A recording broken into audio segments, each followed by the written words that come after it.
The work is always alluded to the domestic space, but when I'm talking about the domestic space, I'm really talking about home.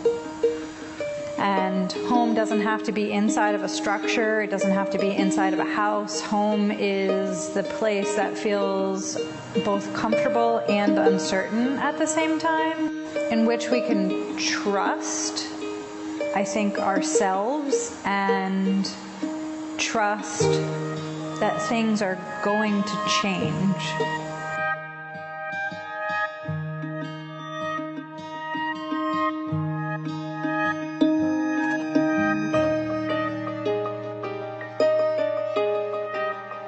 I think kind of dancing around with gravity or the potential smashing of the things that I make, that's really about just kind of taking risks. And there's, I guess, a small amount of drama in it that is interesting. So the second I arrange something that's precarious and I know that I haven't used any adhesive to stick this one thing to this other thing, and I step back, there's like, you know, I hate roller coasters. I never want to go on a roller coaster because I don't want to have the experience of thinking that I'm gonna die. But like, there's something about stepping back and stepping away from these things that I've spent time with, that have existed in time for a while, and I just have to move forward. It's like taking a chance, taking a risk, seeing what happens, and then moving forward.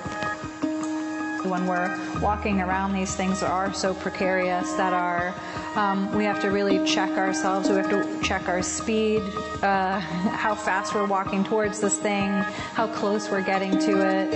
And I do that in the studio too. Like, it's very much about my body and my body's relationship to the work. It's just about stopping for a second and looking at what is in front of us, to understand that there's a lot of drama, a lot of beauty, a lot of I was talking to someone about I want things to be both peculiar and pleasing at the same time. So I have no control over what happens to the audience when they leave. Honestly, I have no control over what happens to them when they're looking at the work, but I hope to give people an experience of being just present so that we can perceive the peculiar. And then in that there is a moment of wonder, and in that there is a moment of curiosity. It's the cyclical thing.